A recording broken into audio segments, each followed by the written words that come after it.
அனைவருக்கும் வணக்கம். நாம் இன்று பார்க்க இருப்பது பெருமாளின் அவதாரங்களில் ஒன்றான பலராம அவதாரம் ஆகும். ஒரு நாள் இரவில் கண்ணனும் பலராமனும் ஆயர்பாடி பெண்களுடன் பிருந்தாவனத்தில் விளையாடி கொண்டிருந்தார்கள். அந்த நேரம் குபேரனுடைய சேவகன் சங்கசூடன் வந்தான். அவன் கோபிகளை வடதிசை நோக்கி துரத்தினான். பலராமனை மங்கையரை காத்து நிற்கும்படி கண்ணன் சொல்லிவிட்டு கண்ணன் சங்கசூடனை துரத்தி சென்றான். அவனை வதம் செய்து அவன் கிரீடத்தில் அணிந்திருந்த ரத்தினத்தை எடுத்து கண்ணன் பலராமனுக்கு கொடுத்தான். பலராமர் ககுத்மி என்ற அரசனின் மகள் ரேவதியை மணந்ததில் ஒரு விசித்திரம் உள்ளது. ககுத்மியும் ரேவதியும் தோன்றியது வைவஸ்த மன்வந்திரத்தின் மூலம் மகாயுகத்தில். பலராமர் தோன்றியது அதே மன்வந்திரத்தில் இப்பொழுது நடந்து கொண்டிருக்கும் 28வது மகாயுகத்தின் துவாபர யுகத்தில். இடையில் பல மனித ஆண்டுகள் உள்ளன. இந்த புராண கதை ஸ்ரீமத் பாகவதத்தில் 9வது ஸ்கந்தம் 3வது அத்தியாயத்தில் சொல்லப்படுகிறது. வைவஸ்தவ மன்வந்திரத்தின் முதல் மகாயுகத்தின் முதல் யுகமாக வைவஸ்வத மன்வந்திரத்தின் முதல் மகாயுகத்தின் முதல் யுகமான கிருகயுகத்தில் இச்சம்பவம் நடந்தது.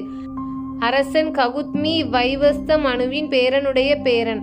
ககுத்மி தன் பெண் ரேவதிக்கு மணமுடிப்பதில் ஒரு விசித்திரமான முறையை கையாண்டார்.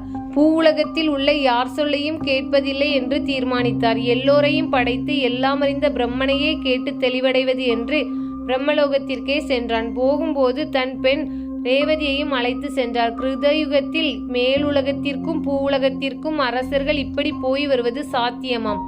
பிரம்மலோகத்துக்கு சென்றவர் அன்று சிறிது நேரம் காத்திருக்க வேண்டியதாயிற்று. ஏனென்றால் பிரம்மன் ஒரு சங்கீத கச்சேரியை ரசித்து கொண்டிருந்தார்.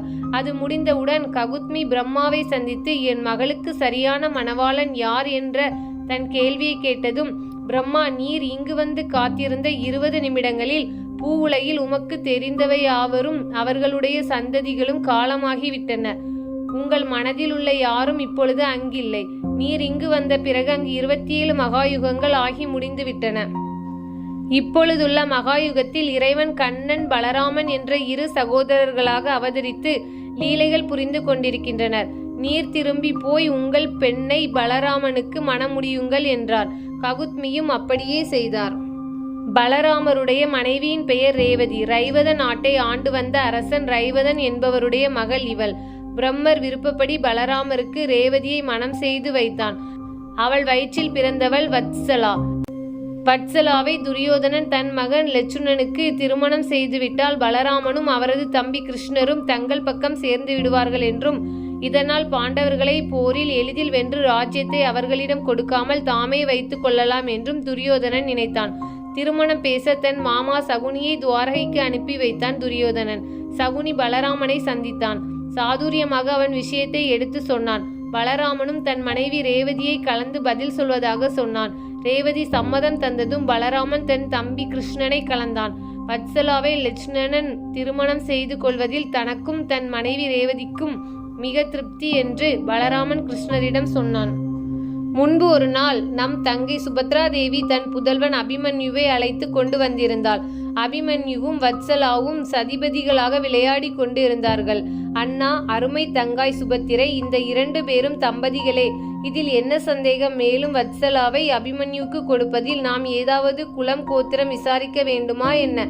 என்றைக்கு இருந்தாலும் வத்சலாவை உன் மகன் அபிமன்யுக்கு பாணி கிரகணம் செய்து கொடுப்பது சத்தியமே என்று வாக்கு கொடுத்தீர்கள்.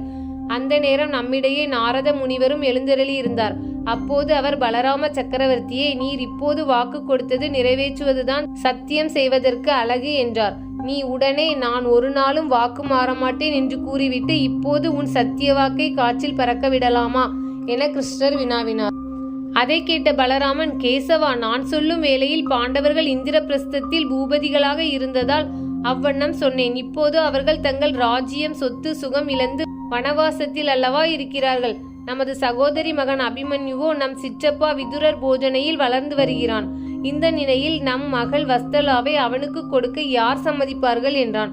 சகுனியை மீண்டும் தன் அரண்மனைக்கு அழைத்து சென்று பலராமன் அவர் கையில் தன் சம்மதத்துடன் வத்சலா லட்சுமணன் திருமணத்திற்கு லக்கின பத்திரிகையை கொடுத்து அனுப்பினான். முகூர்த்த லக்கின பத்திரிகையும் பார்த்து துரியோதனன் அதிக சந்தோஷம் கொண்டாடினான். உடனே தன் மனைவி பானுமதி, மகன் லட்சுமணன், மாமா சகுனி மற்றும் உறவினர்களுடன் திருமணம் பேசி முடிப்பதற்காக பலராமன் இருப்பிடத்திற்கு சென்றான்.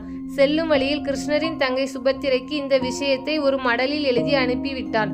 இதை கேள்விப்பட்ட சுபத்திரையும் அவளது மகன் அபிமன்யுவும் ஒரு தேரில் பலராமரை தேடி சென்றனர். பின்னர் கடோத்கஜன் பீமனின் மகன் என்பது தெரிய வந்ததும் இருவரும் கிருஷ்ணனின் மாளிகைக்கு சென்றனர். அவர்களுடன் கடோத்கஜனின் இஷ்ட தேவதையான ஜாங்கிலியும் சென்றது. வாசுதேவன் அவர்களை வரவேற்று மகிழ்ந்து ஆசி கூறினார். தினம் ஒரு கதையில் கதை கேட்ட அனைவருக்கும் நன்றி.